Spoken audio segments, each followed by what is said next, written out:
कि प्रकाश के अपवर्तन के कितने नियम हैं। यहाँ पे पूछा गया कि प्रकाश का जो अपवर्तन का नियम होता है वो कितना होता है। ए ऑप्शन है 1, बी ऑप्शन है 2, सी ऑप्शन है 3, डी ऑप्शन है 4। तो प्रकाश के अपवर्तन के कितने नियम होते हैं, तो प्रकाश के अपवर्तन के 2 नियम होते हैं, ये आपको हम पढ़ा चुके हैं। यानी यहाँ पे बी ऑप्शन क्या हो जाएगा। यहाँ पे लाइक नहीं किया है तो लाइक कर दीजिए, और एक बार फिर बोलते हैं आप वीडियो को शुरू से अंत तक देखिए, और जो प्रश्न आपको याद नहीं है उसे नोटबुक पे आप लोग जरूर लिख के याद कीजिए। यहाँ पे देखिए दूसरा प्रश्न है, आपतन कोण किसके बराबर होता है। जो आपतन कोण होता है वो किसके बराबर होता है। ए ऑप्शन है अपवर्तित कोण के बराबर, बी ऑप्शन है अभिलंब के बराबर, सी ऑप्शन है आपतित किरण के बराबर, डी ऑप्शन है इनमें से कोई नहीं। तो जो आपतन कोण होता है पूछा गया वो कि किसके बराबर होता है, तो आपतन कोण यहाँ पे अपवर्तन कोण के बराबर होगा, यानी यहाँ पे ए ऑप्शन क्या हो जाएगा, यहाँ पे बिल्कुल यहाँ पे सही हो जाएगा। आइए देखते हैं अगला प्रश्न है। यहाँ पे अगला प्रश्न है, यहाँ पे देखिए 3 नंबर काफी महत्वपूर्ण है। मानव नेत्र में कौन सा लेंस होता है। जो मानव नेत्र होता है उसमें कौन सा लेंस होता है। ए ऑप्शन है उत्तल लेंस, बी ऑप्शन है अवतल लेंस, सी ऑप्शन है बेलनाकार लेंस, डी ऑप्शन है समतल लेंस।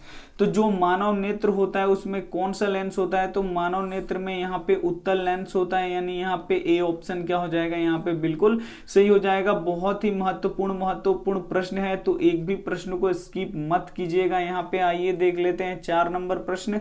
4 नंबर प्रश्न देखिए, यहाँ पे मानव नेत्र के किस भाग पर वस्तु का प्रतिबिंब बनता है। ये भी काफी महत्वपूर्ण प्रश्न है कि मानव नेत्र के किस भाग पर वस्तु का प्रतिबिंब बनता है। ए ऑप्शन है रेटिना, बी ऑप्शन है आइरिस, सी ऑप्शन है नेत्र गोलक, डी ऑप्शन है कार्निया। तो मानव नेत्र के किस भाग पे वस्तु का प्रतिबिंब बनता है, तो जो रेटिना होता है उस पे ही किसी भी वस्तु का प्रतिबिंब होता है, और रेटिना को दृष्टि पटल भी कहा जाता है, यानी यहाँ पे ए ऑप्शन क्या हो जाएगा, यहाँ पे सही हो जाएगा। काफी महत्वपूर्ण प्रश्न है।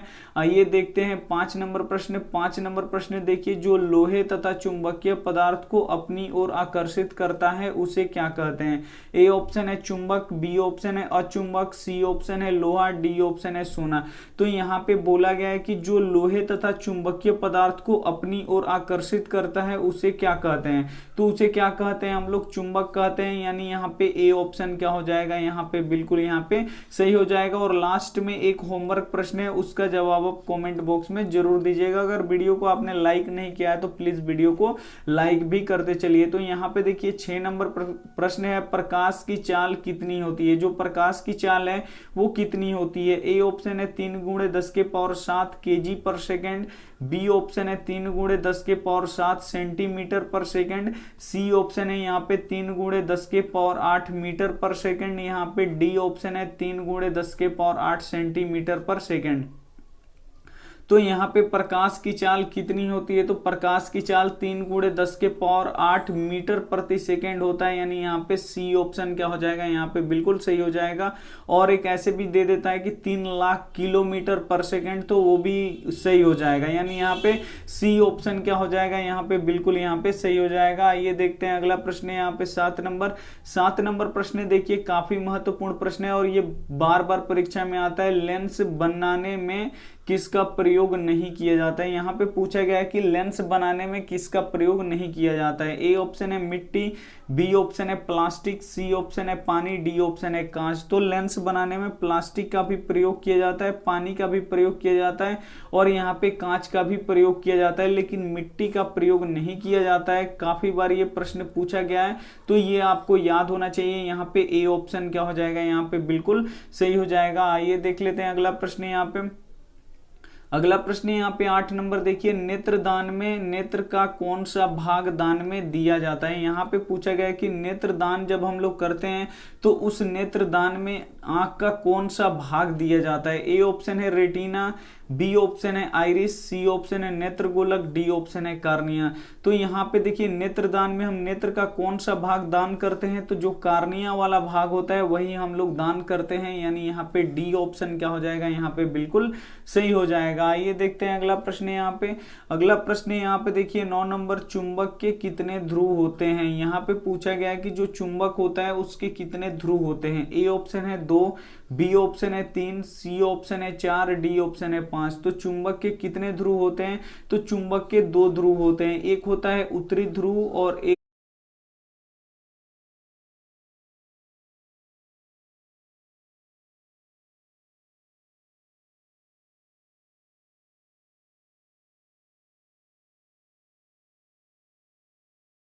एक होता है यहाँ पे दक्षिणी ध्रुव। तो यहाँ पे एक होता है उत्तरी ध्रुव और एक होता है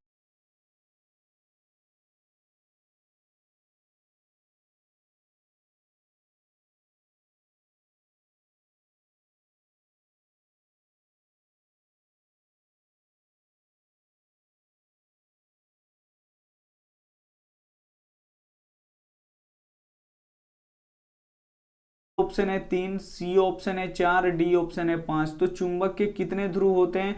तो चुंबक के 2 ध्रुव होते हैं, एक होता है उत्तरी ध्रुव और एक होता है यहाँ पे दक्षिणी ध्रुव। तो यहाँ पे एक होता है उत्तरी ध्रुव और एक होता है दक्षिणी ध्रुव। तो ये आपको पता होना चाहिए कि चुंबक के 2 ध्रुव होते हैं। आइए देख लेते हैं अगला प्रश्न है यहाँ पे। एक बार फिर से आपसे बोल रहे हैं कि काफी महत्वपूर्ण प्रश्न है, तो एक भी प्रश्न आप स्किप मत कीजिएगा और वीडियो को तो जरूर आप लोग लाइक कर दीजिए। यहाँ पे देखिए 10 नंबर प्रश्न है, प्रकाश की, यहाँ पे पूछा गया है कि प्रकाश किस प्रकार का तरंग है। जो प्रकाश है वो किस प्रकार का तरंग है? ए ऑप्शन है अनुप्रस्थ, बी ऑप्शन है अनुदैर्घ्य, सी ऑप्शन है यहाँ पे दोनों, डी ऑप्शन है इनमें से कोई नहीं। तो यहाँ पे पूछा गया है कि प्रकाश किस प्रकार का तरंग है, तो प्रकाश अनुप्रस्थ तरंग है, यानी यहाँ पे ए ऑप्शन क्या हो जाएगा, यहाँ पे बिल्कुल सही हो जाएगा। काफी महत्वपूर्ण प्रश्न है। यहाँ पे देख लीजिए 11 नंबर प्रश्न है। यहाँ पे देखिए स्पष्ट देखने की न्यूनतम दूरी कितनी होती है। जो स्पष्ट देखने की न्यूनतम दूरी होती है यहाँ पे पूछा गया है कि वो कितना होता है। ए ऑप्शन है 30 सेंटीमीटर, बी ऑप्शन है 25 सेंटीमीटर, सी ऑप्शन है 12 सेंटीमीटर, डी ऑप्शन है अनंत। तो स्पष्ट देखने की जो न्यूनतम दूरी होती है वो कितनी होती है, तो ये 25 सेंटीमीटर होती है, यानी यहाँ पे बी ऑप्शन क्या हो जाएगा, यहाँ पे बिल्कुल सही हो जाएगा। एक और प्रश्न आता है कि स्पष्ट देखने की अधिकतम दूरी कितनी होती है, तो स्पष्ट देखने की अधिकतम दूरी कितनी होती है, अनंत होती है। तो यहाँ पे पूछा गया है 11 नंबर प्रश्न में कि स्पष्ट देखने की न्यूनतम दूरी या अल्पतम दूरी, दोनों पूछ देता है। तो अगर न्यूनतम दूरी पूछेगा तो 25 सेंटीमीटर होगा, अगर अधिकतम दूरी पूछेगा तो अनंत होगा। आइए देखते हैं अगला प्रश्न है यहाँ पे। अगला प्रश्न है यहाँ पे देखिए 12 नंबर, यदि आपतन कोण 60 डिग्री हो तो परावर्तन कोण कितने का होगा। यहाँ पे पूछा गया है कि अगर आपतन कोण 60 डिग्री का है तो परावर्तन कोण कितना होगा। तो हमको पता है कि आपतन कोण जो होता है वो परावर्तन कोण के क्या होता है, एकदम बराबर होता है। अगर आपतन कोण 60 डिग्री है तो परावर्तन कोण भी कितना डिग्री होगा, 60 ही डिग्री होगा, क्योंकि आपतन कोण और परावर्तन कोण दोनों आपस में क्या होता है, बराबर होता है। तो यहाँ पे देखिए आपतन कोण 60 डिग्री दिया है तो परावर्तन कोण भी कितना होगा, 60 डिग्री होगा, यानी यहाँ पे ए ऑप्शन क्या हो जाएगा, यहाँ पे बिल्कुल यहाँ पे सही हो जाएगा। उम्मीद करते हैं प्रश्न सभी समझ में आ रहे होंगे। अगर आप शुरू से अंत तक देखेंगे तो यहीं पे ये सभी प्रश्न आपको याद हो जाएंगे। ये देखते हैं अगला प्रश्न यहाँ पे 13 नंबर प्रश्न देखिए, काफी महत्वपूर्ण है। जब निकट की वस्तु स्पष्ट दिखाई न दे तो नेत्र में कौन सा दृष्टि दोष हुआ है। यहाँ पे पूछा गया है कि जब निकट की वस्तु स्पष्ट दिखाई न दे तो कौन सा दृष्टि दोष होता है। तो यहाँ पे देखिए थोड़ा सा उल्टा होता है ये, कि जब निकट की वस्तु